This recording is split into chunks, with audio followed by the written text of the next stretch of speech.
Hi everyone! So today, I'm going to answer a following self-assessment questionnaire. I am Mar Stephanie Tikwi from BSA1A3. What would I like to change, if anything, and why? Masabi kong hindi ako ganun ka-confident when it comes to dancing. Because I have a petite type of body. I have thin hands. And yun yung isa kong insecurity. Physically. Yun talaga. Pero gusto ko siyang ma-improve kasi para lumakas yung confidence ko. Especially when it comes to dancing, parang feel ko mas mabuboost yung energy ko dun kung ma-improve ko tong aspect ng fitness or health ko.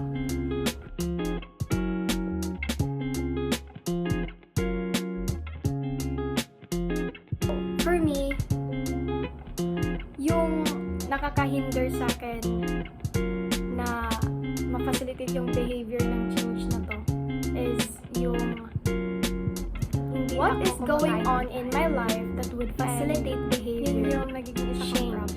I'm not really used to having breakfast. I prefer it having a brunch. And also, kasi I have a strong metabolism. I have a fast metabolism. And madali lang akong mabusog. Yung storage ng stomach ko, sobrang lait lang niya. Kaya, yun yung I think nag-hinder din sa akin to have improvements.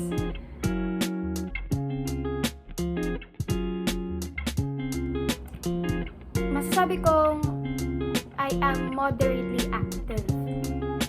Kasi, I'm not really having a workout lately, but I did my workout when I was in grade 12. Where am I now? It was physical activity. Pero ngayong college, since I am still adjusting here sa Cebu, it's really hard for me to have my workout then. And the college life, and yeah, parang maraming changes. That's why I'm still trying to cope up with things now. Pero I can say that I am moderately active because I am renting a room in a 5th floor building, and this building doesn't have elevator. I walk through stairs every day for 5 floors. 5th floor to ground floor, I walk and punta pa ako sa school, sa campus, sa main campus or west campus ng Southwestern Finma. So I can say that I am moderately active because every day meron naman nangyayaring exercise, yung walking, and sometimes I jog din papuntang school when I'm late. So yun, I can say that I am moderately active, and it's nice because since I'm not having my workouts, at least I am walking, my whole body is working physically. So yeah, I consider it as moderately active. Have I tried regular exercise before and failed to stick with it? Yeah, I tried to have my workout schedule before, and I am planning to be consistent. But I failed to that because I got really busy sa school and my personal life since I live independently since grade 11. I did laundry. I am having my school, and after school, nag-laundry pa ako and piniprepare ko pa yung dinner ko. Kasi I usually work out night. I don't work out morning. I work out night. I am most active in night. That's why lagi ako nag-workout like 6 p.m. or 7. And we have before, our major class is 7 p.m. kami tatatapos. So, wala na akong enough time to have my workout. Kasi pag uwi ko sa bahay, magluluto ako, maliligo ako, or sometimes maglalaba pa ako. That's why, yun yung busy schedule ko, yun yung nag-hinder din sa akin na mag-stick ako sa original schedule or plan ko sa aking workout. But before, nag-success yung pag-workout ko, I consistently have my workout for 2 weeks. Consecutive weeks. And maganda siya sa feeling kasi every time I work out every day, even though pagod ako, nag-workout din ako, manage ko siya for 2 weeks. And maganda siya sa feeling kasi mas na-execute ko yung mga physical movement ko without being injured. Kasi nga, everyday ako nag-exercise. Having my stretches.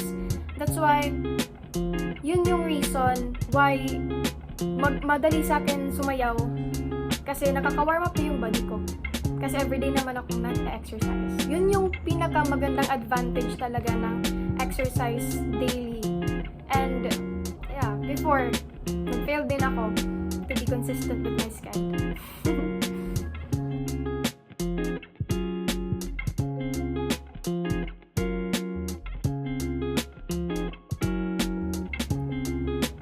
So for me, to maintain a regular exercise for now is maging motivated. Currently, what do I estimate my potential na pwede kong with an exercise program para makapag-stick ako sa plan this time? And actually, since I'm staying here for a month now, I am having my changes then sa schedule ko. Nagiging comfy na ako sa bahay, dito sa bahay, sa apartment. And somehow, nakaka-adjust na ako. Not just the environment, but also the people. Hindi na siya masyado stressful para sa akin. Kaya, I think, motivated na ako lately. And I'm going to have my schedule again. And I am going to try to stick with my plan, to stick with my schedule, and to have a workout every day. Aside sa pag-walking, kasi mas maganda pa rin kung meron talagang, like, routine na ginagawa.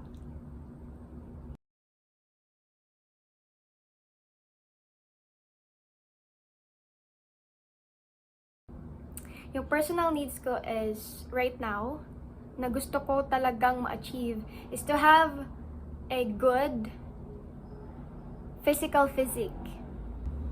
Yung what unmet personal magkakaroon ako ng muscles, I think not too much, attempting, pero yung enough lang sa body ko. To have my muscles here and to also na mag-build ako ng body ko for me to be able to regain my confidence again. Isa din, aside from physique, is yun, maboost din yung energy level ko every single day. Kasi there are instances na sobrang tamad ko when it comes to doing things, physical things. And meron namang instances na sobrang hyper ako. And I want myself na sanayin ko yung self ko na every single day, consistent, na meron akong ginagawa. Hindi yung inconsistent lang na mga works. No. I want myself to be more disciplined this time and more having time management, being productive in my daily life. Yun yung gusto ko talagang ma-achieve din.